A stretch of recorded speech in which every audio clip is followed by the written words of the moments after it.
Assalamualaikum warahmatullahi wabarakatuh. Kami mahasiswa dari UHAMKA, Fakultas Keguruan dan Ilmu Pendidikan, Program Studi Pendidikan Guru Sekolah Dasar, kelas 5D, mata kuliah Administrasi dan Supervisi Pendidikan, dengan dosen pengampu Dr. Haja Sri Astuti, MPD. Kami dari kelompok 2 yang terdiri dari Tia Monika, Rizka Sulistia Kusumaningrum, dan Dea Putri Khairunisa. Di sini kami akan membahas tentang administrasi kesiswaan.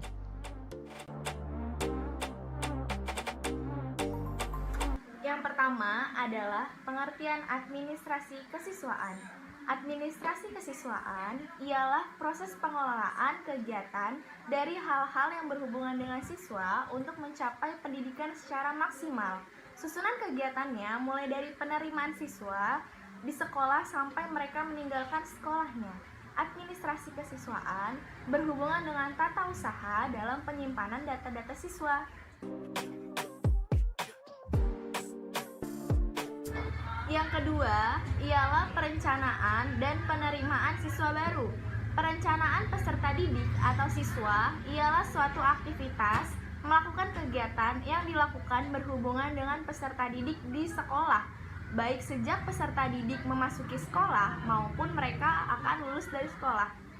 Yang direncanakan ialah hal-hal yang harus dikerjakan berkenan dengan penerimaan peserta didik sampai dengan pelulusan peserta didik.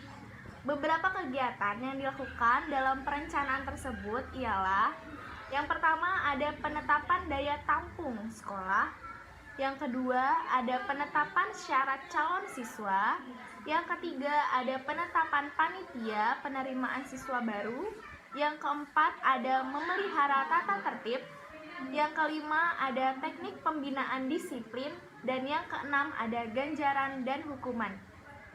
Penerimaan siswa baru atau PSB yaitu penerimaan siswa yang meliputi kegiatan penentuan kebijakan, sistem, kriteria, prosedur, dan pemecahan masalah. Kriteria calon peserta didik untuk di sekolah dasar bermacam-macam. Yang pertama dilihat dari umur, yaitu sekolah dasar atau madrasah ibtidaiyah berusia sekurang-kurangnya 6 tahun, pengecualian terhadap usia peserta didik yang dari 6 tahun. Yang kedua yaitu melalui zona. Yang ketiga yaitu penerimaan siswa inklusi. Yang keempat, sekolah dasar luar biasa berasal dari peserta didik yang memiliki kelainan fisik, emosional, intelektual, mental, sensorik, dan sosial.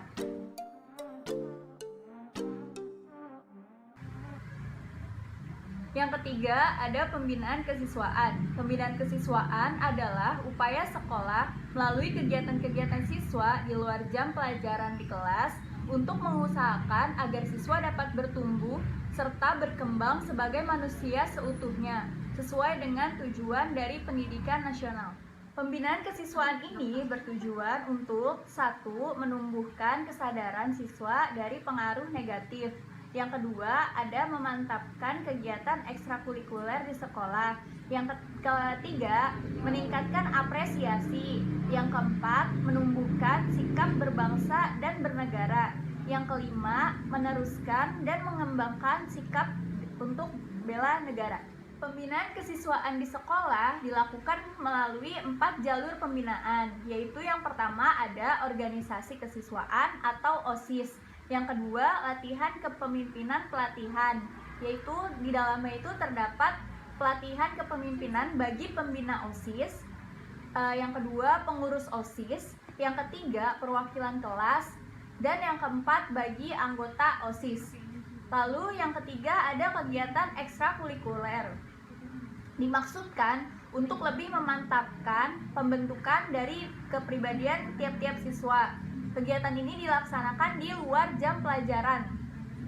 Lalu yang keempat ada kegiatan wawasan Wiyata Mandala. Kegiatan ini termasuk dalam study tour.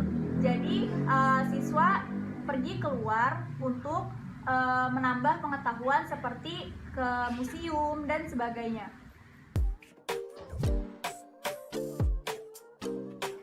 Yang keempat ada instrumen pengelolaan kesiswaan. Instrumen pengelolaan kesiswaan yaitu catatan tentang data-data siswa di sekolah yang dibedakan atas dua jenis, yaitu yang pertama catatan data siswa untuk sekolah yang meliputi ada buku induk, buku kelaper, dan catatan tata tertib sekolah. Lalu yang kedua ada catatan siswa untuk masing-masing kelas yang terdiri dari ada buku kelas yang merupakan cuplikan dari buku induk, ada buku presensi kelas, ada buku catatan bimbingan dan konseling, ada buku catatan prestasi murid, ada buku rapor, serta ada buku notasi. Selanjutnya itu ada peranan guru dalam administrasi kesiswaan. Administrasi kesiswaan itu merupakan proses pengurusan segala sesuatu yang berkaitan dengan siswa di sekolah. Dalam hal ini meliputi yang pertama itu ada perencanaan, yang kedua itu ada penerimaan siswa, yang ketiga ada pembinaan siswa selama di sekolah, yang keempat itu sampai dengan siswa menamatkan pendidikannya.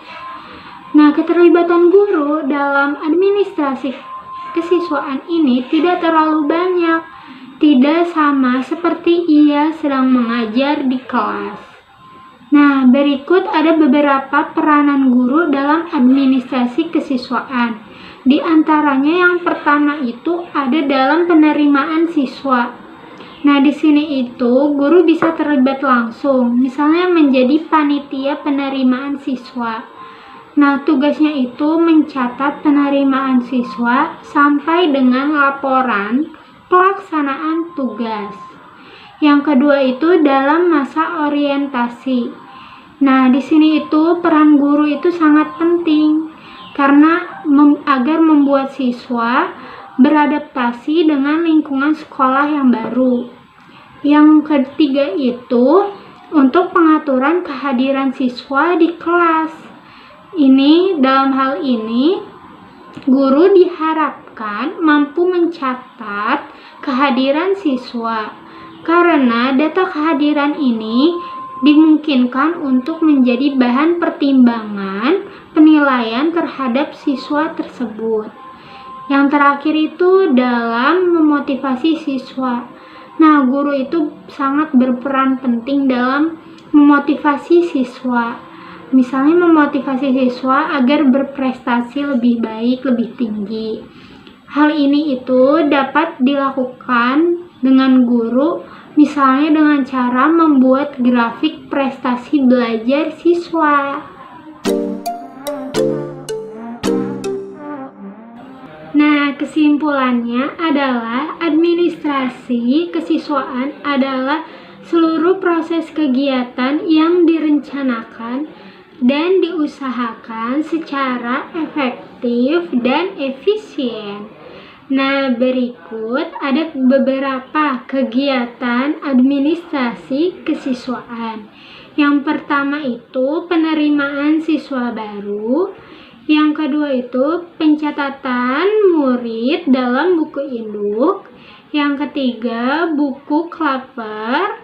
Yang keempat tata tertib murid. Yang kelima itu daftar presensi siswa. Nah, selanjutnya juga ada peranan guru dalam administrasi kesiswaan. Yang pertama itu penerimaan siswa. Yang kedua itu pembimbingan siswa. Yang ketiga itu tamat belajar siswa.